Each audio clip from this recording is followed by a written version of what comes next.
Bonjour mes amis, que Dieu vous bénisse tous, que le Saint-Esprit vienne illuminer la compréhension de tous pour que tous puissent comprendre sa volonté et l'exécuter. Je sais que beaucoup de personnes qui se convertissent au Seigneur Jésus, qui sont lavés dans son sang et cherchent à vivre une vie saine, droite, intègre, rencontrent sur leur chemin d'autres personnes qui sont mauvaises, perverses, méchantes, qui ne craignent pas Dieu. Et ces personnes, lorsqu'elles font du mal, lorsqu'elles sont injustes avec celles qui se sont converties, c'est même acceptable de la part de ceux qui sont convertis et baptisés et scellés du Saint-Esprit. Mais une chose qui agresse notre pensée, notre être, c'est lorsqu'un frère, une personne qui même étant de la même foi, même étant baptisé du Saint-Esprit, fait ou commet une injustice contre son frère. Et là vient cette frustration avec cette personne qui s'est récemment convertie, qui est nouvelle dans la foi, qui est jeune dans la foi, infantile dans la foi. Elle dit non, je n'accepte pas ça. Je n'accepte pas cette injustice. Comment est-ce que c'est possible? Combien de personnes, des incrédules, agissent de manière plus juste que cette personne ou ces personnes qui sont de la foi, qui disent avoir le Saint-Esprit? Comment est-ce qu'ils peuvent me faire ça avec moi, avec nous? Et là, naît une révolte, naît une espèce de haine même contre la propre foi. Mais nous sommes de la même foi, nous sommes de la même famille, nous sommes frères et nous sommes victimes de ces injustices du propre frère. Donc, l'apôtre Pierre, conduit par le Saint-Esprit, dit à l'Église, aux serviteurs, aux baptisés du Saint-Esprit, à ceux qui composaient l'Église spirituelle qui est le corps du Seigneur Jésus. Il dit aux églises dirigées par le Saint-Esprit, il dit ainsi, serviteurs, soyez soumis en toute crainte à vos maîtres, non seulement à ceux qui sont bons et doux, mais aussi à ceux qui sont d'un caractère difficile. Bon, se soumettre au Seigneur, aux autorités, d'accord, jusque-là, d'accord. Maintenant, voyez ce qu'il dit. Car c'est une grâce. Voyez comme il parle. Le Saint-Esprit dit, car c'est une grâce de supporter des afflictions par motif de conscience envers Dieu quand on souffre injustement. En effet, quelle gloire y a-t-il à supporter de mauvais traitements pour avoir commis des fautes? C'est-à-dire, quelle gloire si la personne a commis un péché d'être punie? Mais si vous supportez la souffrance lorsque vous faites ce qui est bien, c'est une grâce devant Dieu.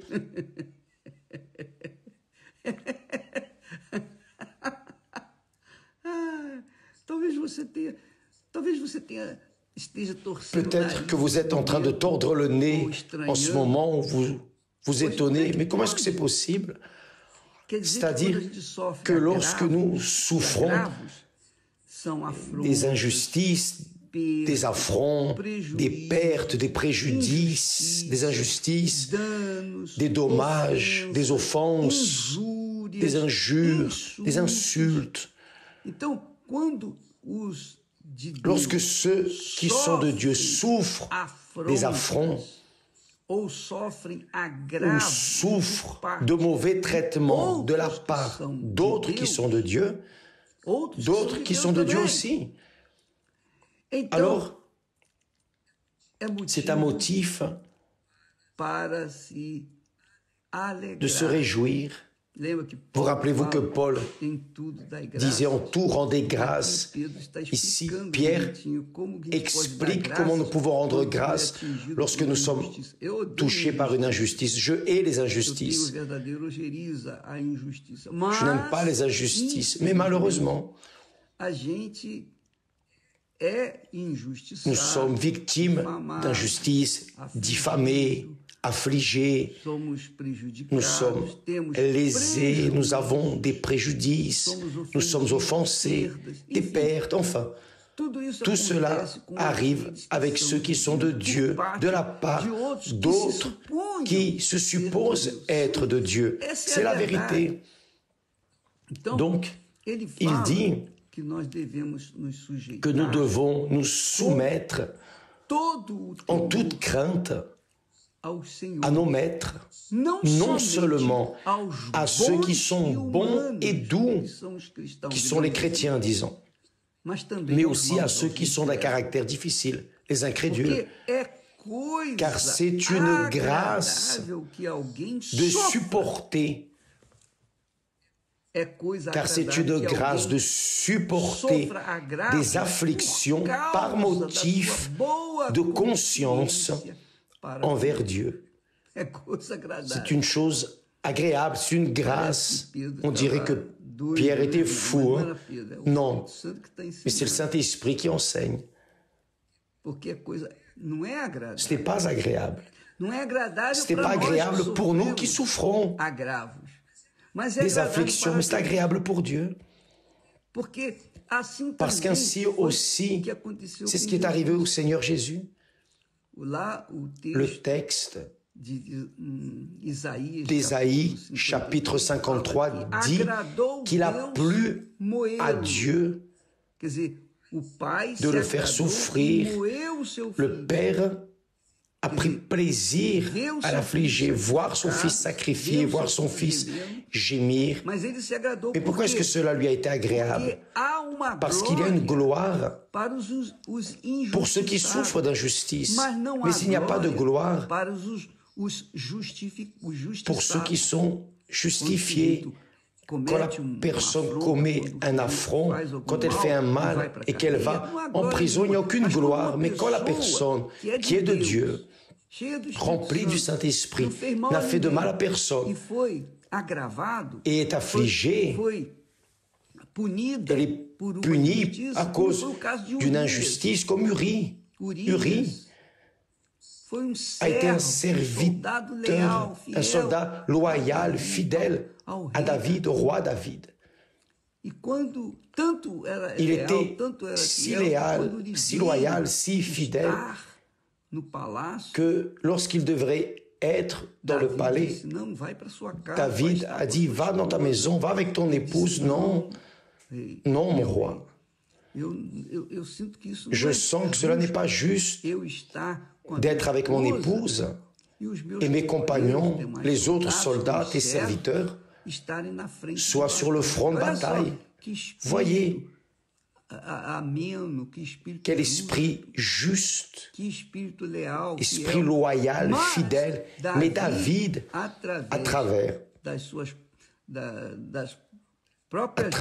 les propres mains d'Uri, a emmené une lettre et a dit, mets Uri sur le front pour qu'il meure. C'est-à-dire, il a été puni par une injustice cruelle. Mais jusqu'à aujourd'hui, lorsque nous parlons de David et de son péché, on se rappelle du riz, qui a été un homme juste, mais qui a souffert un affront. Il a perdu la propre vie. Il n'a pas perdu des choses dans ce monde. Il a perdu la vie à cause de sa justice. Ce qui est arrivé à Jésus, il a perdu la vie pour mourir pour la justice.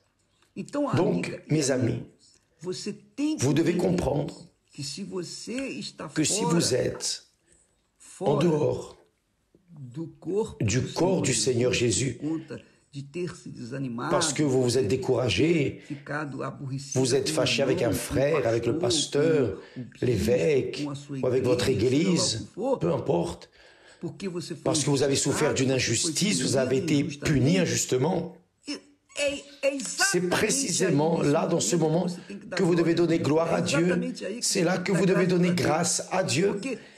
Parce que vous souffrez pour la justice. Vous ne souffrez pas parce que vous le méritiez. Parce que si vous le méritiez, d'accord. Mais vous ne le méritiez pas. Donc, vous avez été puni. C'est Dieu. Dieu prend plaisir de nous voir gémir à cause de la foi en lui. Et beaucoup de personnes incrédules ne veulent pas s'assembler à la foi chrétienne à cause de ça, parce qu'ils ne veulent pas renoncer à leur ego de régner pour eux. Non, non, on ne va pas être injuste avec moi, non, c'est précisément à cause de cela. C'est pour cela que ces personnes ne se convertissent pas, ne reçoivent pas le Saint-Esprit. Et vous qui êtes peut-être dans cette situation dont je parle, vous êtes triste, abattu à cause de tierces personnes. Vous devriez donner grâce à Dieu et continuer dans la foi. Parce que cela est agréable à Dieu. La Bible dit que cela lui est agréable, c'est écrit. 1 Pierre, chapitre 2, verset 18 à 20, lisez, méditez, pensez, raisonnez, utilisez votre foi avec intelligence, parce que la vie chrétienne n'a pas été faite pour que nous vivions dans un champ de fleurs sur un tapis de velours, non. Nous passons par les épines, nous passons par les déserts, nous passons par les tribulations, épreuves. Ce n'est pas un jeu, non. Tant que nous serons ici dans ce monde, nous allons souffrir à cause de notre justice, de la foi qui nous a justifiés. C'est la réalité. Comme cela a été avec les apôtres, les serviteurs du passé, qui sont morts à cause d'être justes. Mais cela a servi pour la gloire de Dieu. C'est ça. Comprenez cela. Si vous n'aimez pas, patience, mais c'est la réalité. Donc, revenez et revenez humble vers Dieu. Donnez une chance à vous-même. Soyez loyal envers vous-même. Et assumez la foi dans ce que vous avez commencé. Vous avez commencé dans la foi de la parole de Dieu. Continuez. Dieu ne demande rien au-delà de ça. Donc, revenez ce dimanche. Nous aurons la sainte scène de la résurrection. Lorsque vous aurez l'opportunité d'être rempli du Saint-Esprit, rempli du Saint-Esprit. Et cela va dépendre de vous. Quand vous sortirez de la maison, sortez avec la conscience pure, la conscience déterminée à avoir une rencontre avec votre époux, l'éternel époux, pour que vous soyez un membre de plus dans le corps de notre Seigneur Jésus-Christ. Que vous soyez un membre de plus de l'Église des premiers-nés. Nous parlerons plus à ce sujet. Comprenez-vous, ce dimanche, préparez-vous. Allez résoudre vos problèmes. Enlevez cette rancœur de votre cœur, cette pensée stupide de vous. Nettoyez-vous, purifiez votre conscience, purifiez-vous. L'apôtre Paul dit aussi, je vous demande, je vous exhorte, frères, par les miséricordes de Dieu, de présenter votre corps comme un sacrifice vivant, saint et agréable à Dieu. Sacrifice vivant, saint et agréable à Dieu. Sacrifiez. Sacrifiez tout ce que vous pouvez pour que votre conscience soit pure, blanc, purifiée, pour que vous ne restiez pas en dehors du déversement du Saint-Esprit que nous aurons ce dimanche. C'est la proposition que nous avons devant Dieu. Et je prie pour que toute l'Église ait le Saint-Esprit, pour que un morceau du ciel soit en chacun de nous. Que Dieu vous bénisse et à demain, au nom du Seigneur Jésus.